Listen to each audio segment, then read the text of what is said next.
I'm Carla Reeves, and this is Differently, the Lifepreneur podcast.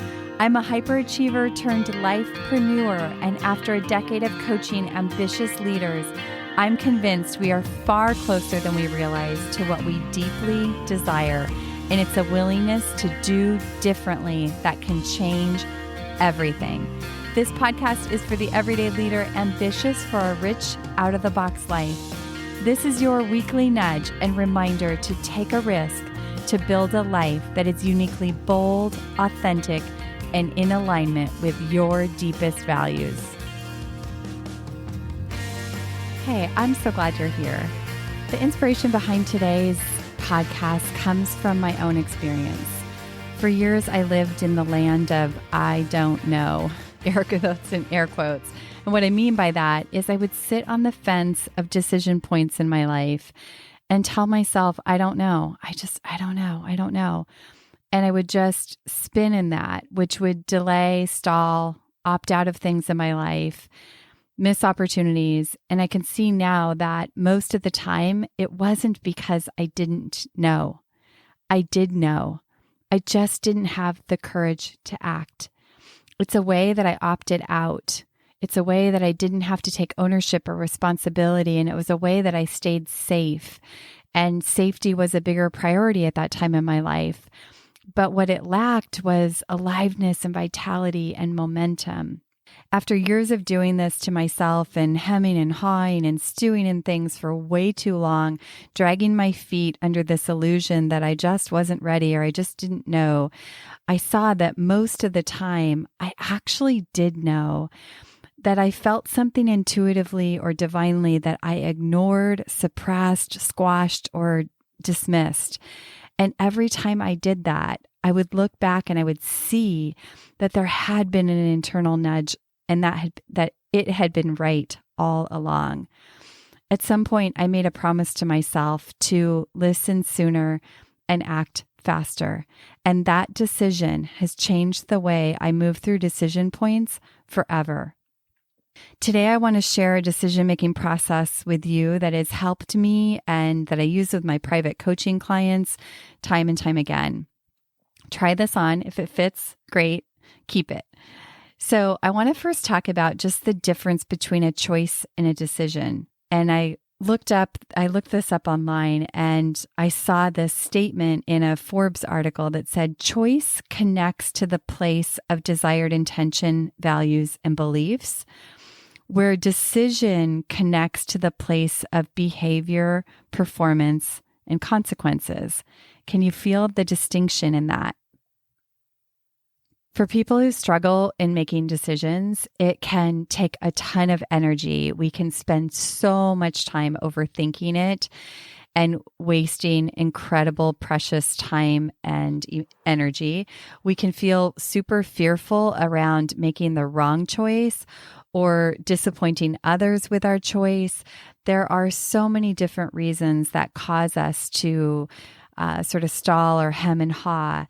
And there are also times in our life where waiting is the right thing to do, where the timing just isn't right, where we may think the timing's right, but ultimately it's not. And there is an important part of waiting for that timing. But what I've seen in my life and a lot of my clients is there's also this other area where we just waste a ton of time and energy that we just don't need to. And there's an opportunity to do differently and to, like I said, listen sooner and act faster.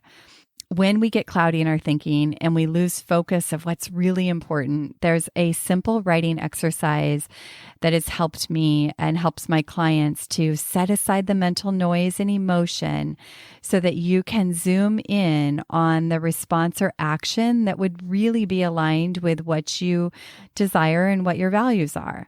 So I'm going to walk you through those. You might want to grab a pen and paper if you're not walking or running or exercising, or you can come back to this and do it later. The questions are, number one is, what are you grappling with? What's the challenge or the problem or something that you're trying to figure out? And you want to write it down and describe it in detail. Just what is it that you're grappling with? And I would keep it fairly concise. Number two, what's the story that you're telling yourself about this challenge or problem. And the story is your internal dialogue. It's your fabrication. It's all the things that we add to that sort of cloud the decision-making process. So you're going to capture all of that. Number 3, is there any untruth in what you have been telling yourself? So you're going to look at the story that you just wrote out and you want to call out any untruth that you've been telling yourself. Number 4, what is your ideal outcome in this particular situation? Write it down. Be clear about it. Number 5, what action or actions align with your ideal outcome? So this is your opportunity to just brainstorm a list of aligned actions that you could take that would align with your ideal outcome. And number 6, choose one of those actions to take. What are you willing to do today to move closer to that ideal outcome? I want to give you an example of walking someone through this. I'm just going to take an example that I've seen time and time again in coaching, and it may look like someone who has just accepted a new job opportunity. They initially were super excited about it, and then they come back and they're grappling with, like, did they make the right decision? And so somebody going through this process, what they're grappling with is, did I make the right decision? And when we look at what's the story they're telling themselves is they're like, oh, did I make the right decision? Am I qualified for the job? I might not be qualified for the job. What if I disappoint them? What if I can't perform in the way they're expecting? And on and on and on.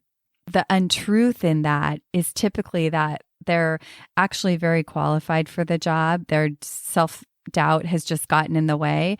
And we kind of pull out the untruth of like, well, let's actually look at that. How are you qualified for the job? How are you the perfect position, the perfect person for this particular role? What in your experience has actually led to this, this perfect timing of this new role becoming an opportunity in your life, and on and on.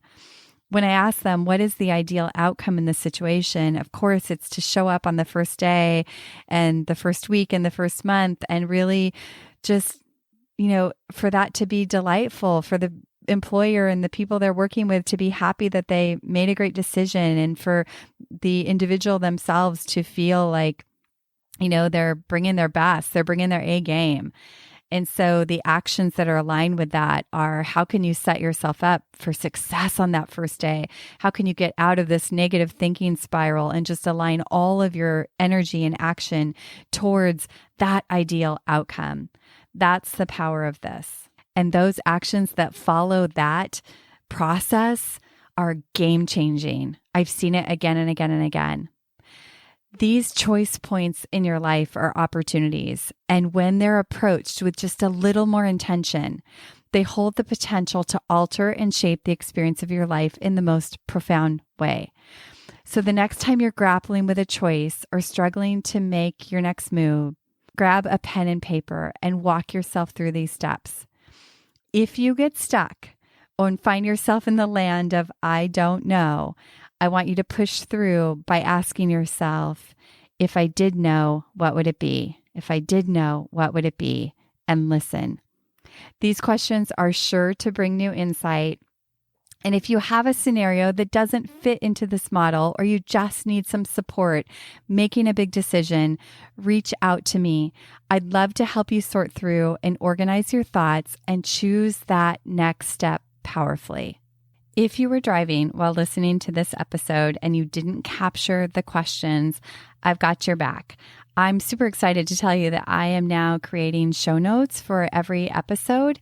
You can go to my website, carlareeves.com/85, which is the number of this episode, and find those questions, other links and resources, and you'll be able to do that going forward from here for all the episodes. So I hope you enjoy that.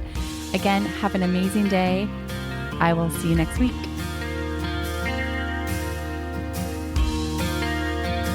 Thank you for tuning in to this episode of Differently. I hope it stirred your thinking, and I invite you to take one inspired action from something that stood out to you. If you want to hear more conversations like this, hit follow on your favorite podcast app. And if this episode could impact someone you know, please share it and pass it along. Remember, new episodes drop weekly. See you next week.